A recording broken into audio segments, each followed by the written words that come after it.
ఖమ్మంలో రాక్షస రాజ్యం నడుస్తుందని పువ్వాడ అజయ్ తనకు వ్యతిరేకమని భావిస్తే చాలు పోలీసులతో అక్రమ కేసులు పెడుతున్నారని ఆరోపించారు కాంగ్రెస్ మహిళా నాయకురాలు. ప్రజా సమస్యల కోసం పనిచేస్తే వారిపై కేసులు పెట్టడం సిగ్గుచేటన్నారు. రాష్ట్రంలో కాంగ్రెస్ బలంగా అవుతున్న నేపథ్యంలో బీఆర్ఎస్ నాయకులు ఇటువంటి చర్యలకు పాల్పడుతున్నారని, మైనార్టీలచే అజయ్ ఖాన్ అని పిలిపించుకున్న అజయ్ కుమార్ మైనార్టీ మహిళా కార్పొరేటర్పై బైండోర్ కేసు పెట్టడం సిగ్గుచేటు కాదని ప్రశ్నించారు. మహిళా ప్రజాప్రతినిధులు ఇసుక మాఫియా చేశారా, భూములు కబ్జా చేశారని ప్రశ్నించారు. రాబోయే ఎన్నికల్లో మహిళలు, యువకులు, ప్రజలే మీకు బుద్ధి చెప్తారని ఆగ్రహం వ్యక్తం చేశారు.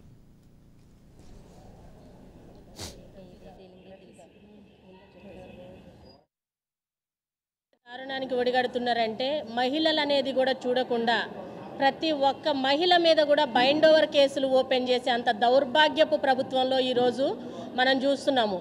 ఎందుకంటే మహిళలు వాళ్ళ శక్తి వంచన లేకుండా బయటకు వచ్చి పార్టీల కోసం పనిచేస్తుంటే వాళ్ళేదో ఉగ్రవాదులు, తీవ్రవాదులు అన్నట్టుగా వాళ్ళ మీద బైండ్ ఓవర్ కేసులు పెట్టి వాళ్ళని అంటే ఏం చేయాలని చూస్తుంది ఈ ప్రభుత్వం అని చెప్పేసి మేము ప్రశ్నిస్తున్నాం. ఈరోజు ఎంతోమంది మహిళలు ఈ అరాచకాలకి బలైన వాళ్ళు ఉన్నారు. ఒక రకంగా నేను మహిళా కాంగ్రెస్ అధ్యక్షురాలుగా ఉంటే నా మీద 14 కేసులు పెట్టి ఎప్పుడో ఏదో చేసిన దానికి ఈరోజు మీరు వచ్చి స్టేషన్లకు వచ్చి నోటీసులు తీసుకోండి, మీ మీద బైండ్ ఓవర్ కేసులు ఓపెన్ చేస్తామంటే మేమేం చేశాము? అక్రమాలు చేశామా? దౌర్భాగ్యాలు ఏం చేశామని మేము ఏమన్నా ఇసుక మాఫియా చేశామా, లేకపోతే మట్టి కుప్పలు దొవ్వామా, ఏం చేశామని మా మీద బైండ్ ఓవర్ కేసులు ఓపెన్ చేస్తున్నారని చెప్పేసి మేము ప్రశ్నిస్తున్నాం. ఒక్కటే, ఈరోజు మేము అధికారంలో ఉన్నాము, మేమేం చేసినా చెల్లుబాటు అవుతుంది అనేటటువంటి ఈ బీఆర్ఎస్ ప్రభుత్వ అరాచకాలకి, ఆకృత్యాలకి నవంబర్ 30వ తారీఖుతో అడ్డుకట్టపడబోతుంది. వచ్చేది ప్రజల ప్రభుత్వం రాబోతుంది. ఇంకొకటి ఏంటంటే ఇక్కడ వాళ్ళు ఇసుక మాఫియా చేసేవాళ్ళు గుట్టలు గుట్టలు తవ్వి డబ్బులు వెనకేసుకొని ఈరోజు ఎలక్షన్లో పెట్టడానికి రెడీ అయిన వాళ్ళు మంచి ఉత్తములు. తెలంగాణ రాష్ట్రంలో మహిళా కాంగ్రెస్ తరపున పనిచేయాలనుకుంటే నేనేమనుకున్నా అంటే ఏదైతే నీళ్లు, నిధులు, నియామకాలు అని చెప్పి తెలంగాణ రాష్ట్రాన్ని కొట్లాడి తెచ్చుకున్నారో వాటి కోసం మాట్లాడాల్సి వస్తుందేమో అనుకున్నా.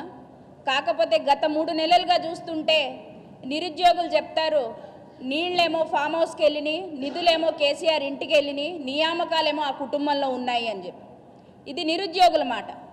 ఇక్కడికి వచ్చి చూస్తే ప్రజల చేత, ప్రజల కొరకు, ప్రజలకై ఎన్నుకోబడిన అంటే ఎమ్మెల్యేతో సమానమైనటువంటి హక్కులు కలిగినటువంటి ఒక కార్పొరేటర్, మహిళా కార్పొరేటర్కే ఖమ్మంలో రక్షణ లేకపోతే తెలంగాణ రాష్ట్ర వ్యాప్తంగా మహిళలకి రక్షణ ఏది?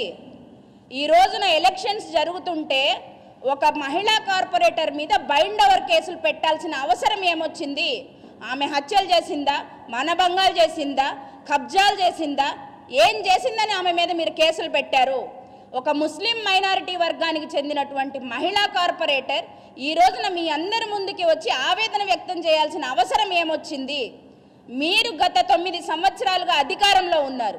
గత 9 సంవత్సరాలుగా ఇక్కడ ఖమ్మం వచ్చినప్పటి నుంచి నేను వింటున్న మాట ఏమంటే అజయ్ ఖాన్, అజయ్ ఖాన్, అజయ్ ఖాన్ అని నువ్వు చెప్పుకుంటూ తిరుగుతున్నటువంటి ఎమ్మెల్యే గారు, ఖాన్ అంటే ఒక ఖాన్ భార్యను తీసుకొచ్చి ఇట్లా రోడ్డు మీద కూర్చోబెడతావా నువ్వు?